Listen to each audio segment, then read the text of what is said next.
You've just finished reading Romeo and Juliet with your students, and you're not sure how to assess their understanding of the material. Do you give them a test? Do you have them write an essay? Do you assign a project?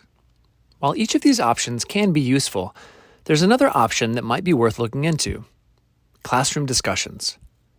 Structured classroom discussions can actually be one of the most effective tools a teacher can use to make the information stick, to help students comprehend what they have read and how it applies to their lives. In particular, using what I call Socratic Circles, a type of structured class discussion that's a slight variation on the traditional Socratic Seminar, can be a fantastic tool to help the light bulb on yonder kid light up. So how does it work? You've just finished reading Romeo and Juliet with your class. First, decide on a few themes that seem relevant to the text. By the way, this aligns perfectly with state standards. Maybe love, lust, family, pride, violence, authority, or romance could work. Let's choose family for this example. Now, your goal is to write a few thoughtful questions about the concept of family as it relates to the story. Start with level 2 questions before moving to level 3 questions. Level 2 questions involve analysis and interpretation of the text itself, while level 3 questions ask students to apply the thematic ideas from the text in real-world contexts. For example, you might ask the level 2 question, which family was more tightly knit, the Montague family or the Capulet family? Students will start answering these questions independently by writing their thoughts down on pre-formatted pages. You'll format the page like this, with a space for initial thoughts on the left and a space for future writing on the right. We'll get to that section soon. A student might write, I think the Montague family was more tightly knit because the Capulet family had some issues. I mean, Juliet's dad was abusive and her mom just stood by and did nothing when Lord Capulet threatened to hit her. This is a solid response. Kids may be tempted to write something like, the Capulet family was closer because they loved each other a bunch. This would not be a credit-earning answer. Wherefore? Because it doesn't demonstrate an understanding of the text. After this question, the next question or questions can be more broad level 3 questions. For example, you might ask, is familial love more important than romantic love? Or, would you die for a family member? Be sure to clarify that students' answers should always relate back to the text. A student might be tempted to answer this last question with, I would die for a family member because I love them. But this is obviously missing any connection to the text. A much better answer would be, if a family member was threatened, I would probably act just like Romeo when Mercutio was killed. I'd lose control and feel like I had to defend them even if it cost me my own life. The key here is to ground these big level 3 questions in the text. When this happens, students feel more engaged and able to develop deeper interpretations of what they read. After students have answered the teacher-provided questions, provide a space for students to think up their own question. It should relate to the theme, family in this case, and be a level 2 or 3 question. Again, level 2 questions ask students to interpret the text, while level 3 questions ask students to apply the themes to the real world. A student might ask something simple like, who was your favorite member of the Montague family? But a better question would be broader, like, do you think that a person's family shapes their personality? After thinking up their own question, they'll write their answer on the left and, again, attempt to relate it back to the text. They're now done with page 1. This process will be repeated with the next theme. I usually find that 4 themes work well. In addition to family, you might choose pride, violence, and romance, for example. For each page, create the questions, and for each page, give students some time to think about and construct their responses. When they're done with the prep work, it's time to split them up. Here's how I do it. At their table groups, each student looks over their completed packet with all 4 themes, and each decides on the theme they're most interested in.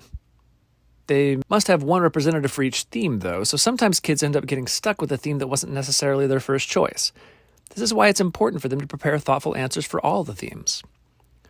Research demonstrates that group-based negotiation just like this actually supports deeper, more reflective reasoning and primes them for the more deliberate discussion that will follow in the circle. Once they've fought for the themes they want, and they have all got an assigned theme, it's time to start the discussion. The class is rearranged into 2 circles. In the inside circle are all of the people who chose the first theme. On the outside is everyone else. The people in the middle will discuss the questions on the paper while the people on the outside listen. The students in the middle don't need to write anything while they're in the middle. Their focus should be on talking and listening. The people on the outside should listen, though. No talking aloud, and take notes on the right side of the paper while the people in the middle speak. They can write down quotes from the middle they find interesting, ideas that pop into their heads about the text, or reactions to what people say. I usually recommend that students write down at least 20 words per box. Listening is a frequently overlooked component of the state standards and, incidentally, one that both the Capulet and Montagues could have been better at. A Socratic Circle is actually a really effective way to assess student listening skills. Now, each question will usually take between 5 and 10 minutes depending on student interest in the question and how much disagreement there is. But it's important for you as the teacher to keep the conversation moving and make sure that the class gets to all the questions, including the student questions at the end of each page. When Theme 1 is done, the class will give the students a round of applause for their participation, and Theme 2 will begin with those students entering the center circle and the Theme 1 students leaving it. The process will begin again, and the cycle will repeat until all students have had a chance to be in the middle. Common question number 1, how do you grade this? It's important to have a clear rubric to assess students. Research shows that a clear rubric can help increase the reliability of scoring and discussions, especially if it's accompanied with exemplar answers, like the ones I've provided earlier in this video. I usually grade the following: speaking, left side, and right side. For the left side, I write this. The left side of your notes is filled out before the Socratic Circle begins. Each box should have 20 or more words of relevant answers and reasoning, including relevant textual examples for each question. For the final question on each page, the question and answer together should be 20 or more words. For the right side, I write this. The right side of your notes is filled out. Each box should have 20 or more words of relevant reflection. And for the speaking portion, I write this. You provide 2 spoken, specific, original references to the literature being discussed while in the middle circle. These references must be relevant to the question. You'll note that students only need to talk twice while in the middle. However, they must say something original. If student 1 says, I think the Capulet family is actually more tightly knit than the Montague family. I mean, Juliet's reaction to Tybalt's death was really intense. She was bawling and inconsolable. And then student 2 says, yeah, I agree. It was really intense the way Juliet acted. Student 1 will get credit, but student 2 won't.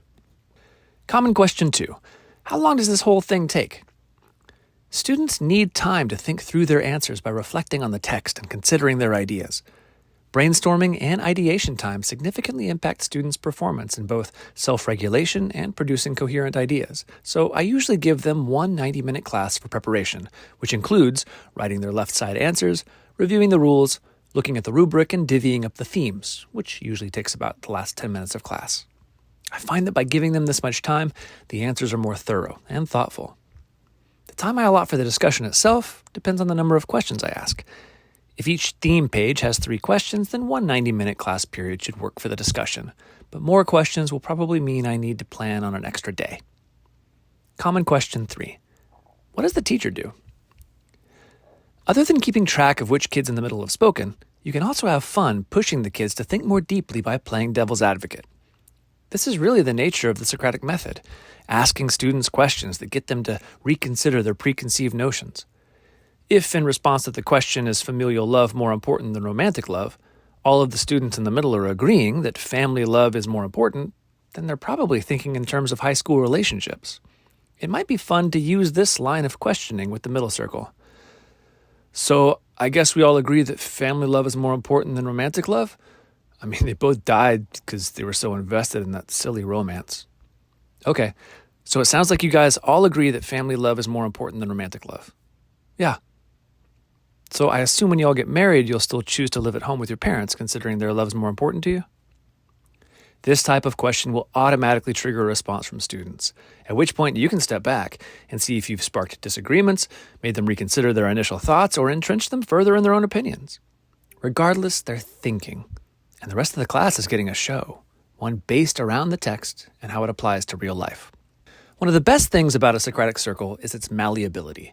I've done these for 10 years, and I still make small tweaks every year. I've done versions where I add additional readings, short stories or poems, for example, at the beginning of the packet, and ask students to relate their answers to that reading. I've included questions that require longer responses with cited textual evidence. And I've even found ways to use Socratic circles to incorporate other subject areas into discussions, such as American or world history. The beauty of it is that you can shape the format to accentuate your own strengths and your own preferences as an educator, or to meet the specific needs of your students. In Romeo and Juliet, Friar Lawrence warns Romeo that he should be more patient in how he loves Juliet, warning that their love is like fire and powder that, as they kiss, consume. Similarly, classroom discussions can be explosive. They provide a fireworks show for the class as students work through their own beliefs and argue for their ideas that often illuminate other areas of their lives, sports, friends, relationships, school life, just to name a few. But unlike the fire and powder in Friar Lawrence's analogy, Socratic circles don't burn out. They keep kids engaged for hours, enlightening them with perspectives and ideas that many have never considered, while explicitly improving their writing, listening, and reading comprehension skills. Quizzes, tests, projects, and essays have their place in education, but so do discussions. And the Socratic Circle might be just the thing to keep your kids so engaged in the material that when they leave your classroom, they'll consider the parting to be such sweet sorrow.